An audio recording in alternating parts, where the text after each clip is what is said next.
Welcome to the Explainer. When most of us hear the word grammar, we instantly picture rigid, sleep-inducing textbook rules. But today, we're throwing that right out the window. We're going to look at grammar not as a boring list of restrictions, but as a set of keys. Keys that literally unlock completely imaginary dimensions. So think about this for a second. What would you actually do if you could just change reality? What if you could literally snap your fingers and magically rewrite your current circumstances? Or what if you could time travel and tweak a crucial decision you made yesterday?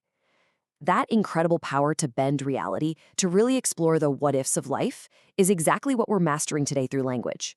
Here's our roadmap for today. First, the alternate present.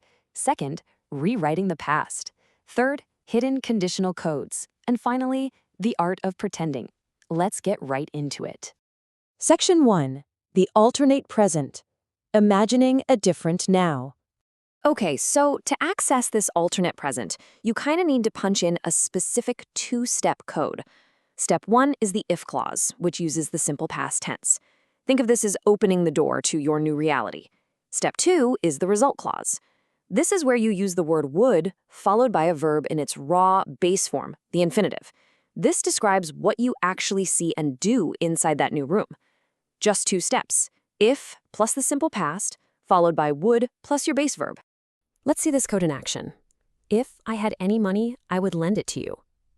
Notice what's really going on here. The person speaking doesn't actually have any money right now in the real world.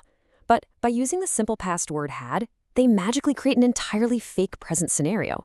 It's an imaginary situation happening right now. They're completely broke in real life, but in this alternate grammatical reality, they're generously lending you cash. Now here's a really handy pro tip. You actually have a ton of flexibility with this. Would is definitely the most common key for that result clause, but you can actually swap it out to sound more natural depending on exactly what you mean. You can use could if you want to express ability in that alternate reality, or might to express possibility. So saying I might lend it to you changes the flavor entirely, right? It's a fantastic trick to keep your language sounding super natural. Moving on to section 2, rewriting the past, expressing regret and criticism. The absolutely crucial point here is grasping the difference between tweaking your present and totally overhauling the past. While the present hypothetical uses the simple past to imagine things right now, if we want to change things that never actually happened back then, we've got to upgrade our code. We use if plus had plus v3, which is the past perfect, and for the result, we shift to would have plus v3. Let's look at an example to make this crystal clear. If I had got enough money, I would have bought the camera. You can practically feel the heavy regret in that sentence, can't you? The cold, hard reality is that in the past, their wallet was empty, and that camera stayed right there on the store shelf. But by using this specific structure, had got in the if clause and would have bought in the result clause, they've successfully rewritten history in their mind. It's literally the universal language of missed opportunities. And just like before, we've got another vital pro tip for you, this time for past result clauses. You aren't strictly locked into just would have. To give your sentences that extra bit of nuance and precision, you can use a past modal like could have or might have. Saying, I could have bought the camera implies you had the ability, but maybe you just chose not to. It's a subtle shift for sure, but an incredibly powerful one for communicating exactly what you mean. All right, section 3, hidden conditional codes, reading between the lines. Take a super common, everyday sentence, I would buy a Ferrari, but I don't have enough money. Notice anything missing? There's literally no if anywhere in there. It just sounds like a regular everyday complaint. But if we decode it, the contrast provided by the word but clearly reveals a hidden, unspoken conditional reality. The implied conditional is, if I had enough money. We're implying the imaginary scenario without ever explicitly stating the if clause. It makes your speech faster, punchier, and honestly, a lot more sophisticated. Let's see how this exact same hidden code plays out in the past tense. I would have stayed longer, but he didn't ask me to. The spoken reality is a past result. I would have stayed. The reason is stated as a simple fact. He didn't ask me. But right beneath the surface, completely unsaid but perfectly understood by whoever is listening, is the implied conditional, if he had asked me to. It's a really clever way to subtly shift blame or express a past hypothetical without having to spell out the entire bulky formula. And that brings us to section 4, the art of pretending, suggesting the unreal or untrue. So, when we want to boldly pretend something is entirely different than it actually is, we pull out the phrases as if or as though. And we basically have two distinct options to craft these untrue suggestions.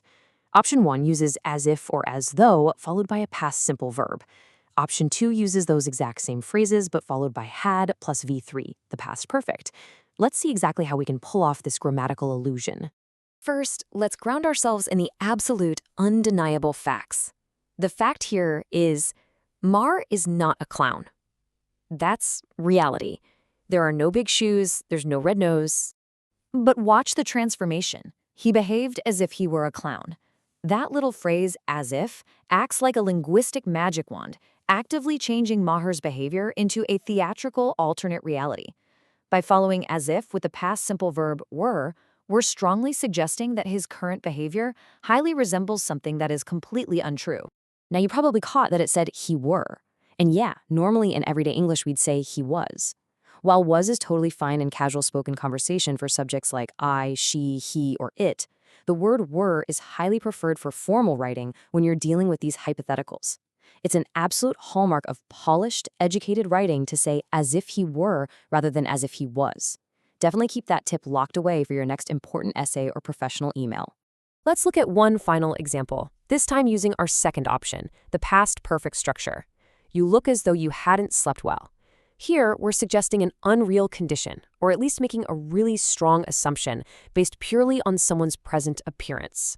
You're looking right at them, and you're using the past perfect, hadn't slept, to pretend or assume a reality about their past night. It's an incredibly expressive way to show concern or make an observation. Well, that brings us to the end of our journey through the multiverse of conditionals. We've explored alternate presents, rewritten the past, uncovered hidden conditional codes, and mastered the art of pretending. So here's my final challenge for you. Now that you know the rules and possess the codes, what would you have done differently today? If you had known this grammar secret earlier, how would it have changed your conversations? Think about it. Try speaking your own past hypotheticals right now, and until next time, keep exploring the hidden dimensions of your world.